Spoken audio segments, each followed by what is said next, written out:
Bonjour à toutes et à tous et bienvenue sur Horizon Média, votre rendez-vous qui vous éclaire sur des sujets qui nous touchent, nous interrogent et parfois même qui dérangent. Heureuse de vous retrouver pour notre podcast de ce jour où on va parler d'un thème très sensible, à savoir la communication dans un couple. Et nous avons avec nous un invité spécial qui est Kevin Harold Aina. Alors bonjour Kevin. Bonjour Mado, je suis ravi d'être sur ce plateau avec toi aujourd'hui. Ça fait plaisir de t'avoir sur le plateau, très plaisir. Mon ami de longue date. Alors, Kevin, aujourd'hui, on va parler de l'importance de la communication dans le couple. Mais on veut faire aujourd'hui une fixation sur comment une femme devrait pouvoir aborder une conversation ou bien aborder la communication avec son mari ou bien avec son homme pour que ce dernier puisse être ouvert pour un débat ou bien être ouvert pour parler et comprendre ce qu'elle essaie d'expliquer ou bien ce qu'elle veut transmettre. D'accord, je suis ravi. Alors aujourd'hui, déjà pour commencer, la communication, c'est un sujet assez vaste. Mais vu que nous sommes focus sur la communication dans un couple, alors la communication dans un couple, c'est le fait d'échanger des idées, des sentiments, que ce soit par la gestuelle ou par le ressenti, les sentiments. Donc c'est selon ma perception, ça la communication. D'accord. Donc, déjà, comment une femme devrait pouvoir parler avec son mari? Par exemple, nous bëgg ñu waxtaan ak sa jëkkër pour un sujet sensible. Quelle attitude la femme devrait avoir pour venir parler avec lui, pour aborder le sujet? Bon, de nos jours, gis nañ ni jigéen ñi, elles ont une façon de penser qui est assez particulière. Tu sais, avec l'émancipation des femmes, avec le féminisme, la plupart des femmes aujourd'hui, elles ne se sentent pas trop à l'aise pour exprimer leur ressenti d'une certaine manière. Ce qui fait que, bu ñuy wax ak seen i jëkkër, elles essaient souvent de le prendre de haut, ou bien elles parlent avec une certaine impolitesse, sans gros mots. Donc, dans ce sens, lorsqu'une femme devrait parler avec son homme, je pense que ce qui serait mieux, c'est que mu xaar ba instant bi nga xam ne, par exemple, ton mari, il descend du travail, sonn na, nga bàyyi ba instant bu muy dalu, tu vois, nga soog a wax ak moom. Parce que c'est pas à n'importe quel moment que tu vas te lever et tu vas parler avec lui. Si tu partages certaines informations alors qu'il n'est pas concentré, en fait, il pourra pas avoir une bonne écoute, en fait. Il n'aura pas une bonne écoute. D'accord. Donc, ce qui veut dire que, comme nous sommes au Sénégal, su jëkkër bu wàccee bul xaar mu wàcc da nga laaj ko dépense wala ne ko gaz yu jeex na genre faut attendre à benn heure, une certaine heure pour pouvoir lui parler de certaines choses, surtout des sujets qui sont sensibles. C'est ce que tu essaies de nous dire. Exactement, c'est bien cela. D'accord. Donc, l'autre question, est-ce que pour la communication, est-ce qu'on doit attendre d'être marié pour pouvoir entamer, genre vouloir créer une communication avec monsieur, ou bien dañ ko war a créer avant en complicité bi, est-ce que c'est avant ou bien c'est après le mariage? Donc la complicité, vous devez déjà développer ça avant le mariage, parce que c'est très important. Aujourd'hui, boo nekkee ak jigéen ngeen dem ba nekk si yenn étape, alors que vous n'avez pas pris le temps de bien connaître la personne, sans cerner en fait la personne qui est en face, da ngeen di am ay jafe-jafe. Donc ce qui serait mieux, c'est que au début de la relation, ngeen di waxtaan, parce que ça va créer une certaine complicité, tu vois. Il y aura un soutien émotionnel, tu vois. Nit ki dina mën a xam en fait si je peux compter sur cette personne ou pas en fait. Et c'est très important. D'accord. D'accord. Loolu c'est intéressant. Par rapport à la communication, on a tendance à dire, par exemple, les hommes bien sûr, dañuy naan jigéen ñi dañoo bëri wax, dañoo bëri détails. Donc, ce qui fait qu'il y a des hommes qui minimisent l'émotion de leur femme. maanaam dañ naan ku góor ku jigéen mën nañoo di kaas sax nga naan ñu bëri détail daal. Donc, tu n'y prêtes pas très bien attention. Alors qu'au fond, peut-être, elle est en train de souffrir pour ça, wala loolu mi ngi koy ronger réellement, mais yaa ngi koy mettre dans le compte de les femmes sont toutes pareilles. Est-ce que c'est une bonne attitude? Ce n'est pas du tout une bonne attitude. Je prends mon cas. J'ai été dans une relation où, au tout début, je me sentais pas trop à l'aise. Pourquoi? Parce que nit ki chaque instant boo amee lu xew rek dafay ñëw di ma expliquer. Et moi, j'avais déjà mes soucis. Donc, ce qui faisait que je n'avais pas tendance à prêter attention à ce qu'elle ressentait. Et au fil du temps, ça a créé un sentiment d'inconfort. Du coup, bu daan am yenn situation yi, elle venait plus m'en parler. Et après, c'était moi qui venais vers elle pour lui demander qu'est-ce qui se passe, lan moo xew, xanaa dafa am lu xew, tu vois. Donc, ça a créé ce sentiment-là. Et dans ce sens-là, les hommes devraient prendre exemple sur la plupart des personnes qui écoutent. Il faut avoir une écoute active. Aujourd'hui, góor yi dañuy toog bu ñu leen waxee benn affaire duñ ci bàyyi xel dañuy naan ah kii day wax rek et puis ça passe. Sauf que les femmes n'aiment pas se répéter. Et c'est un fait. De ce fait, bu ñu leen waxee benn affaire jàpp leen ko ngeen bàyyi ci xel parce que souvent elles peuvent le redire et ça peut être un sujet très important. D'accord, ouais, c'est assez important. D'après toi, qu'est-ce qui fait que un couple qui communiquait, bien sûr, ku jigéen ki doon wax li ko naqari ku góor ki également, donc il y avait l'écoute, mais après ñu dem à un moment donné on voit que il y a plus de communication. Qu'est-ce qui fait que communication bi arrêté wu maanaam communication bi dagg ba on se parle plus? Est-ce que day nekk problème entre vous deux ou bien problème téléphone peut-être ou bien des problèmes familiaux? Qu'est-ce qui fait que le couple ne communique plus? Qu'est-ce qui fait aussi que la femme surtout ne vient plus, comme ni nga ko waxee tout à l'heure, ne vient plus réellement te parler, se confier à toi daal? Ok. Souvent dañuy gis ay jigéen yoo xam ne elles ont souvent des meilleurs amis que ce soit garçon comme fille. te loolu moi je pense que c'est une situation qui dérègle un peu le couple parce que li nga war a wax ak sa jëkkër wala sa partenaire tu en parles avec une autre personne ce qui fait que li nga war a partager ak moom doo ko partager ak moom vous ne créez plus les moments de complicité qui sont censés être entre vous tu vois.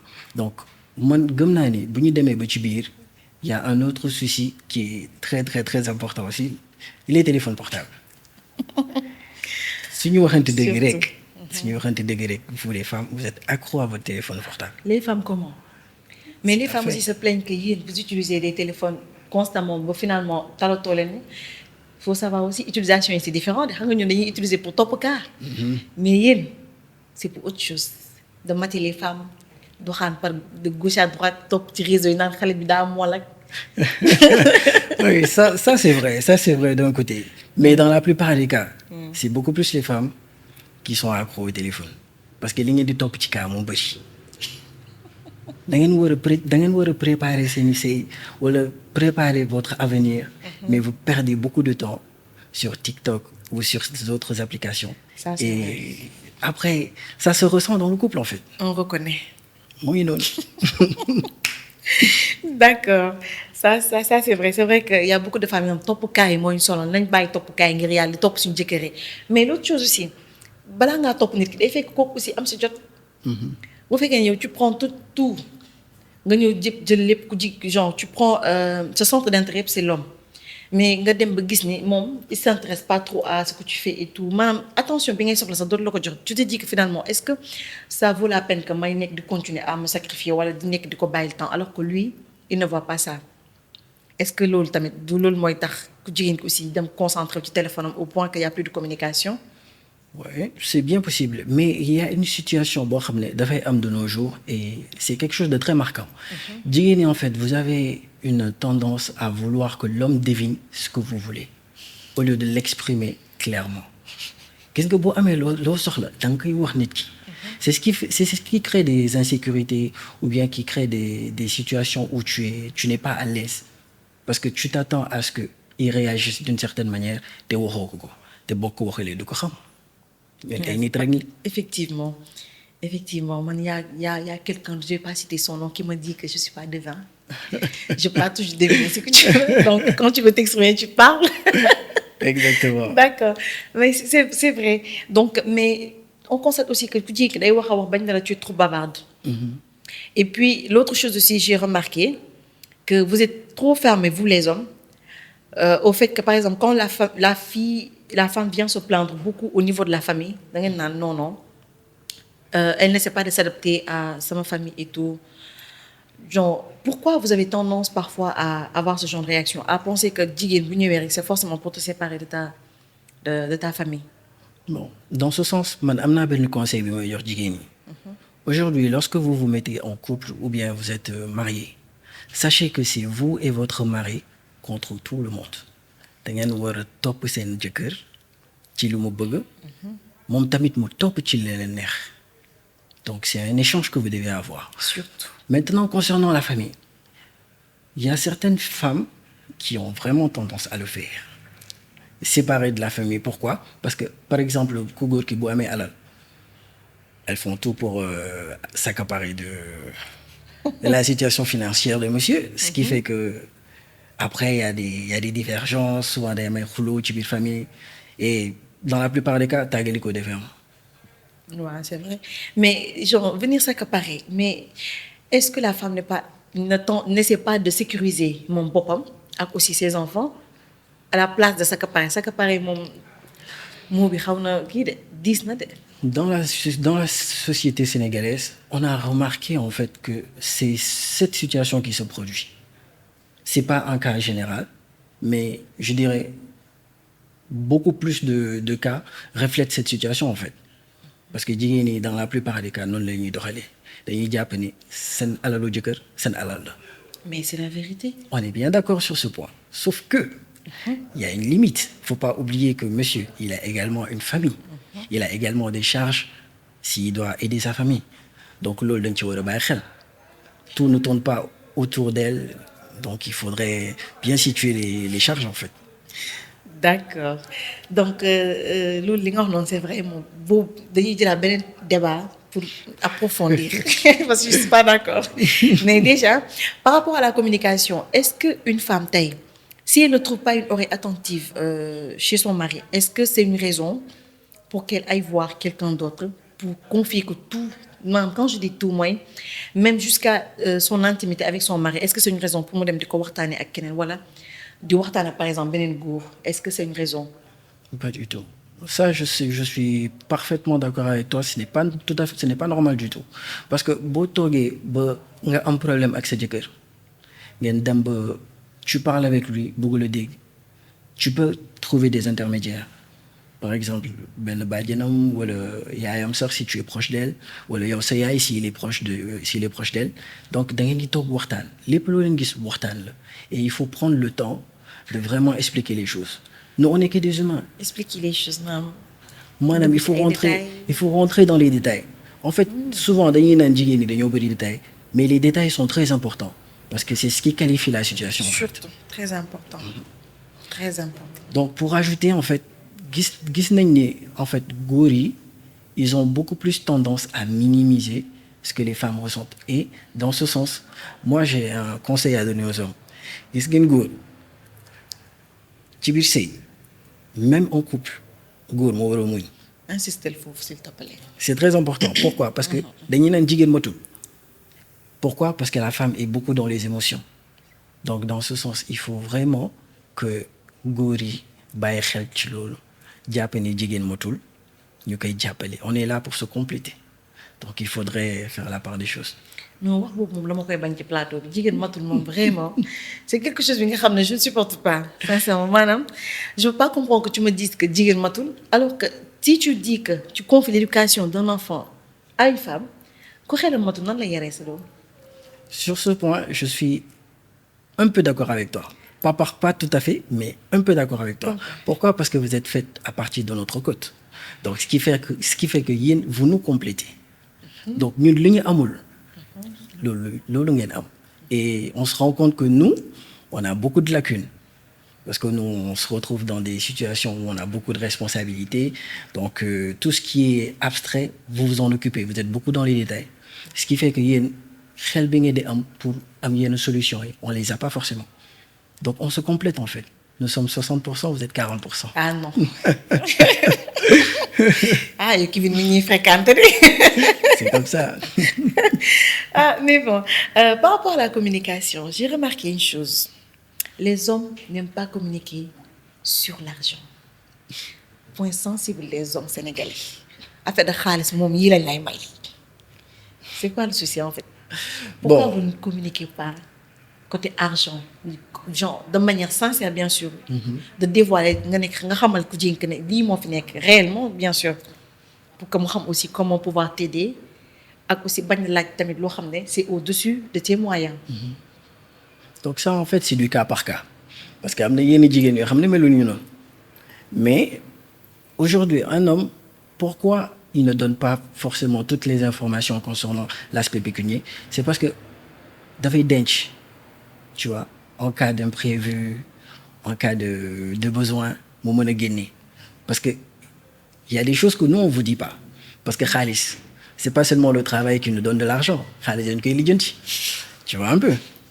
Donc bu ñu naree dem bay lijjanti xaalis dafa am nu ñu koy doxalee du coup on ne vous donne pas toutes les informations léegi boo leen xëyee ngeen am benn situation ne ma chérie moi j'ai ça j'ai besoin de ça ñu génne jox leen du ngeen laaj ci fan lu jógee te pourtant dans la plupart des cas il y a déjà une situation qui est là da ngeen di naan lii lañ soxla à la fin du mois pour qu'on fasse les achats pour qu'on fasse ci pour qu'on fasse ça ñu génne lépp léegi au cours du mois ngeen toog ne kii j'ai besoin de ça et puis on le sort. On le sort. Pas Dans tous. la plupart des cas. Pas tous. Dans la plupart des cas, on le sort. jox naa la ko. Par contre xam nga man loolu laa la doon wax quand on discutait auparavant jigéen dañ koy mën surtout. jigéen dañ koy mën mënoo xëy. seen nawle Kevin déglu leen. mënoo góor yi yéen lay waxal mënoo leen xëy ngeen ne da ngeen di takk jabar te mënoo leen ko yor je ne vais pas prendre l'enfant de quelqu'un génne ko ci këram mu nekk ci bànneex par exemple elle a un certain niveau de vie ma génne ko pour maak moom ñuy xoslu ça c'est pas une situation acceptable en fait. dañ ko war a teg ci yoon. jigéen dañ koy mën c'est vrai que le monde de maintenant est très difficile mais n'empêche boo leen toogee ngeen waxtaan ak seen partenaire ngeen xam fan ngeen jëm xam nan ngeen koy doxalee à partir de ce moment vous n'aurez pas de souci en fait. seen nawle wax na lu important jigéen dañ koy mën je suis d'accord que du ñëpp a am. ku amul aussi da nga koy muñal mais tamit yàlla baax na mais l'autre chose mooy tey par exemple la femme ngeen ni xaalis dañ koy lijjanti on est d'accord mais dans le cas où tu ne dis pas la femme réellement li fi nekk mën nañ njort ne parce que comme tu l'as dit jox nga ko xaalis du mois après au milieu du mois mu ne dama am par exemple telle chose nga yëkkati jox ko danaan kon kii am na xaalis wala il gagne plus que ce qu'il m'a déclaré est-ce que le fait que des fois mu gis sax sa bulletin de salaire du tax mu xam ne kii lii la mën parce que xam na prix kër gi xam na lu ñuy dépenser le mois et tout donc elle va limiter ses besoins limiter maanaam ay bëgg-bëggam voilà ses envies et tout mu ne comme man Kevin li la am par mois est-ce que du ma limiter et tout genre day tax mu xam comment faire d'après toi.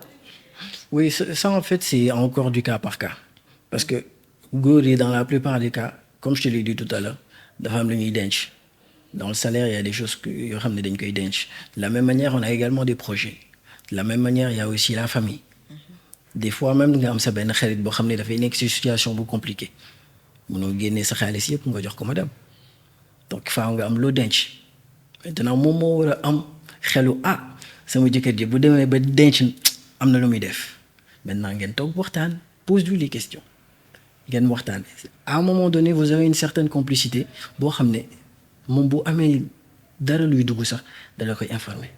donc ko sax laaj complicité boobu neen ci yéen nag bëgg nañ de.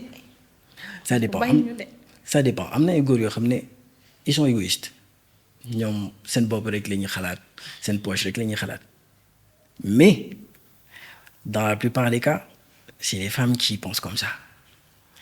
Je n'ai rien contre vous mais dañuy waxante dëgg pourquoi parce que da ngay toog nga gis góor boo xam ne day xoslu il est dans une situation très très compliquée nga koy laaj loo xam ne àtte na ko malgré le fait que genre vous vivez bien vous avez un certain niveau de vie yéen a ngi ci jàmm mais n'empêche parce que da ngay toog par exemple nga ne man de sama xarit bi jëkkëram de lii la ko jox man xaama laaj sama jëkkër mu jox ma tamit. Et pourtant, c'est des situations qu'on vit. Ce n'est pas évident, mais il y a quand même des. Voilà. Non, on n'est pas vraiment d'accord. Mais il y a une chose aussi. Genre, il y a quand même. Mais des fois aussi, par exemple, vous dites que xaalis mois bi seen wax mooy li ma am jox naa la ko li ma am jox naa la ko mooy fay na kër fay na ndox fay na courant maanaam il a fait il a géré les charges de la maison. Mais pour yow en tant que tel maanaam bu mu yëkkat benn 20 000 ne la am lii c'est pour toi pour tes besoins personnels beaucoup ne le font pas parce que pour ñoom joxe nañ lépp wax nañ li ma yor jox naa la ko mu mel ni bu doon par exemple avec toutes les charges c'est par exemple 200 000 dafa mel ni 200 000 yow la ko jox alors que c'est pour des choses yi nga xam ne ça vous concerne. Ça concerne les enfants, ça concerne la famille, mais pas pour toi, personnellement. Donc, c'est normal qu'après la femme, elle se sente frustrée, elle se sente abandonnée. Parce qu'elle n'est pas seulement là pour que tu fasses courant, gérer la famille, et tout, mais pas mon, ses besoins. Voilà. C'est une évidence. Ouais. Maintenant, dans ce genre de situation-là, tu es top, tu as un accès de cœur. Mais Comme je disais encore, c'est du cas par cas. De la même manière que du jigéen yëpp mel noonu tamit duñu toog di exprimer wu di wax. Et pourtant vous devez le faire et faites-le clairement loolu moo am solo waxtaan clairement nga wax li ngay xalaat wax li nga bëgg. D'accord donc communication bi est-ce que tey communiquer veut dire que tu dois le faire n'importe comment ou bien le dire n'importe où maanaam tey je dois dire une chose à mon mari fekk ñu ngi ci mbooloo par exemple ma ne comme je dois le dire balaa ma koy faral xamaa waxi ko fii. Est-ce que la communication veut dire que genre inclut le fait de dire genre de le dire n'importe comment wala n'importe où est-ce que c'est une raison en fait? Ce n'est pas du tout une raison. En fait, jigéen ñi on a remarqué comme je disais tout à l'heure avec le mouvement d'émancipation de féminisme da ngeen di toog ba limite vous manquez de respect à votre partenaire te dans la plupart des cas lan lañ lay wax non man nii laa mel et pourtant ce n'est pas normal. C'est vrai. Et ça, ce n'est pas normal. Aujourd'hui, en fait, tu dois changer pour cette personne. Tu dois t'améliorer pour cette personne. Devenir la meilleure version de toi. Mais l'ol des faits que tu m'as encouragé. Et pourquoi les femmes ne prennent pas l'essence de la chose? La diplomatie. La diplomatie, c'est très, très, très important. Mais pourtant, on le fait. C'est pas toutes les femmes qui le font. Ouais, loolu dafa am solo parce que boo toogee sa jëkkër am na noo koy waxee yenn yi tu peux pas toucher sa sensibilité qu'est-ce que tu vas faire c'est toucher son ego te bu boobaa bu bëggoon def dara ci yow sax du ko def parce que day xalaat ne kii nii la ma ko waxee en fait donc ça crée souvent d'autres soucis encore parce que par la suite kenn si ñoom ñaar mën na mer téye boppam or dans un couple amul affaire de téye sama bopp tu vois da ngeen di toog ngeen waxtaan si vous deux contre une situation vous deux contre un problème. Vous trouvez la solution à un problème, même si vous n'êtes pas d'accord, vous avez des divergences. Cela n'empêche pas le fait que vous continuez de hand. Mais non, c'est pas une solution. Tu n'es pas dans ça? Non, vous n'avez pas de problème. On s'assoit, on discute. Tu dis ce que tu penses, je dis ce que je pense. Chacun défend ses idées. Vous nous parlez, nous andat comme si d'arrêt. Si l'on est exact. Après, genre, être frustré ne veut pas dire forcément genre téye sa bopp sama genre bi nga xam ne ñoo xam ne ñu téye seen bopp kon yéen daal nga ma naa ko bàyyi. Mais bon toujours ci affaire communication parce que tey loolu moo ñu ci tax a jóg est-ce que genre comment je vais reformuler sama question bi mooy dans la communication tey da ngay gis par exemple tu parles à ton mari moom aussi. Après, genre, tu viens lui confier une situation, vous parlez et tout, mais ça dit que, au lieu de voir réellement ce qu'il pense, voilà, il te dit pas en fait. Après, il va aller se confier aussi à son ami. Donc, comment il va exagérer quoi? Alors qu'il n'est pas venu te dire ça toi en face. Lii ça m'a pas plu wala tey nga def benn affaire ni au lieu que mu ñëw se plaindre auprès de toi genre wax na la j'ai pas aimé telle ou telle situation il va aller se plaindre par exemple dem wax ko yaayam weer la foofu wala dem wax ko benn xaritam boo xam après dañ la koy xoolee voilà donc communication bi genre est-ce que l'homme en fait dafa war a xool nu muy communiquer daal comment après avoir communiqué ni ñuy garder affaire entre ñun parce qu'il faudrait pas que nit ki yebbee ko pare après tu vas aller exposer ça à une autre. Ok donc muy góor muy jigéen da nga war a am bàmmeelu biir lorsqu'on te confie quelque chose bu dee mën nga jàppale nit ki nga analyser situation nga jàppale ko maintenant dans un couple souvent c'est compliqué. Pourquoi? Parce que jigéen ñi, encore une fois, vous êtes beaucoup dans les émotions. Lorsqu'on vous dit la vérité, lorsque ça ne vous convient pas, da ngeen di mer wala ngeen xool nu ngeen di defee. C'est ce qui fait que après boo ngeen demee ngeen di wax yenn situation yi, on ne peut pas s'exprimer réellement concernant ça. On va vous dire ce qui va vous plaire. Ngeen bëgg a dégg la ngeen di wax. Bu ñu paree, qu'est-ce qu'on va faire? On va aller verser notre sac ailleurs. xool sama meilleur ami ñëw toog wax moom ne ko ah kii de nii la ma def. ah Tu vois? mais loolu est-ce que loolu yoon la. Ça dépend parce que aujourd'hui man jàpp naa ni je parle pour moi personne su ma nekkee ak nit mu wax ma dara je lui dis quelque chose et je remarque qu'il est beaucoup dans les émotions damay bàyyi ba affaire yi sedd moo ñëw waxaat ak moom. Maintenant c'est pas tout le monde qui a cette vision parce que góor yi dañuy toog ndax rëy il se dit non kii nii la mel daf may sonal donc du coup il va pas vouloir s'exprimer. Ce qu'il va trouver comme alternative, c'est en parler avec une autre personne. Mais comme je disais au début, lu am solo muy góor muy jigéen da nga war a am bàmmeelu biir très important. waaw bàmmeelu biir bi di denc liñ lay wax ak liñ lay confier loolu tamit am na importance donc déjà je vais te poser une question est-ce que toi tu as eu benn souci boo xam ne communication moo tax nga am ko personnellement daal dans ta vie est-ce que tey damay dugg ci tunnel yi. Alors moi dans ma vie je pense que au début de ma relation avec une certaine personne j'ai eu ce genre de situation parce que jéemoon naa wax ak moom je lui ai expliqué en fait li ma doon metti et bizarrement moom moo doon minimiser li ma doon yëg en fait. Et du coup, je m'exprimais avec d'autres personnes, je leur ai expliqué, sauf que j'utilisais des mots qui étaient un peu forts. Et ben un jour, je tombé sur un message. Tu vois, je tombé sur un message. Après, je me suis dit, bon, me créer un problème. Et ça, oui, sur ce point, elle a parfaitement raison. Elle a parfaitement raison. Parce que, moi, je suis en toog ne instant bi nii elle est dans les émotions. Du coup, damay bàyyi ba affaire yi sedd ma ñëw waxaat ak moom sauf que moi j'étais pas assez mature en ce temps-là ce qui fait que aujourd'hui mën naa taxaw di wax yéen yi en fait. D'accord. Alors tey quel conseil donnerais-tu à une femme d'aborder un sujet de manière plus coquine pour aborder un sujet avec son mari loo xam ne bu ko defee c'est sûr que yi gars yi naan sa tapapoto. Bon, ñun góor yi on n'est pas compliqué hein. On n'est pas compliqué du tout. D'accord. On est très simple d'esprit. Maintenant jigéen da ngay am say salañ am say ruq tu vois donc tu identifies le point faible de monsieur et puis tu agis dessus. Mais après dañu naan c'est pas c'est pas loyal loolu la ñu wax dañu naan. garaawul diggante jëkkër ak jabar y a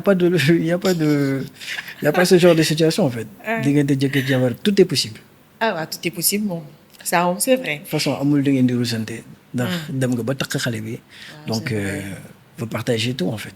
Par exemple vous êtes en discorde ci benn situation face ou devant les enfants est-ce que da ngeen foofu ngeen war communiquer ou bien vous devez attendre après prendre le temps de pouvoir discuter wala ku nekk di contredire sa morom daal.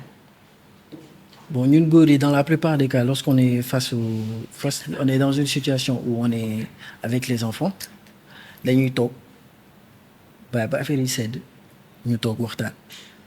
Et moi je pense que c'est une situation très importante. Pourquoi? Parce que les enfants sont souvent affectés par ce que nous on fait. ama xale day roy te day roy ci ay parents donc lu mu gis ñuy def loolu lay reporter en fait quand il grandit. Et souvent il y a des enfants qui sont traumatisés qui ont des traumatismes à cause de ce genre de situation. Papa et maman se disputent tout le temps ñu ngi xuloo ñu ngi xeex sax yenn saa yi dans certains couples. Donc pour éviter ça da ngeen di bàyyi ba affaire yi sedd te man comme je disais tout à l'heure et je le répéterai toujours les femmes vous êtes très dans les émotions.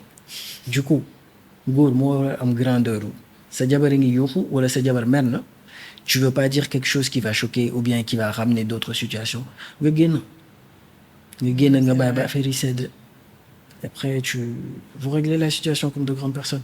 ba ñëw dans les fleurs de préférence dégg fleur wala chocolat. Dans la plupart des cas yéenay tooñ donc yéen a war a ñëw baal aussi. mais tu l'as dit, nous sommes dans les émotions, ngeen comprendre ñu ngeen muñ. Sauf que on peut pas tout le temps comprendre. Tu sais, amna góor fu muy toll, c'est son ego qui parle. waaw ça Et c'est quand vrai. l'ego d'un homme parle, tout le reste c'est tait. Et C'est un fait. fort. On est que c'est fort. Parce que góor par exemple bu nekkee ci couple, dans la plupart des cas c'est lui qui est censé assurer moo war a dal moo war a def lépp de façon consciencieuse, de façon réfléchie. Maintenant góor bu demee bay yuuxu c'est qu'il en a marre wala situation bi da ko commencer dépasser. Donc dans ce genre de cas là on se rend compte que yéen jigéen yéenay tooñ. Ah, ça c'est vrai tey moom dégg naa dëgg ma ne ko dégg naa dëgg. En tout cas on est arrivé au terme de notre podcast. Quel est ton mot de la fin, genre avec quoi tu aimerais tey aujourd'hui clôturer un message que tu aimerais adresser aux femmes sur la communication bien sûr dans le couple. Ok, alors jigéenu Sénégal, moi ce que je peux vous donner comme conseil, c'est boo leen amee jëkkër, n'oubliez pas que c'est vous et lui contre le problème. Ñeen ñaar yéenay toog ngeen résoudre seen souci. Boo leen amee ay divergences warul tax ngeen di xuloo, warul tax ngeen di toog ba du ngeen wax. C'est très important. Da ngeen di toog ngeen gérer seen situation parce que da ngeen war a xalaat ëllëg parce que problème day jeex. Il y aura toujours une solution, donc il faudra juste savoir identifier la solution, ngeen appliquer ko après ngeen nekk ci jàmm. De toute façon jàmm rek am solo. Moom solo ça c'est vrai. Alors vraiment Kevin merci de t'être déplacé ñëw fii tey répondre à mes questions xaw a défendre tuuti jigéen ñi aussi défendre góor ñi te man loolu laay bañ mais bon je prends sur moi. Alors chers téléspectateurs et téléspectatrices, j'espère que ce podcast vous a plu et que am ngeen ci aussi ay conseils jëlee ngeen ci njëriñ. Ce qu'il a dit seen nawle góor tey ñëw wax na ngeen jël ci ay conseils nawle jigéen ñi également ngeen jël ci ay conseils. Alors tey moom damay remercier samay caméraman Ngari également Aziz et consort ak aussi sama ñaari cak-cak maan yi ñoom ñooy déployer chaque matin donc Gabriel ainsi que Jean-Pierre Préra. Donc je vous dis merci à toutes et à tous. Alors je te dis à la prochaine Kevin. C'est un plaisir d'avoir été sur ton plateau et je te dis également à bientôt. Merci. Alors merci à vous. Je vous donne rendez-vous prochainement sur Horizon Média. Au revoir.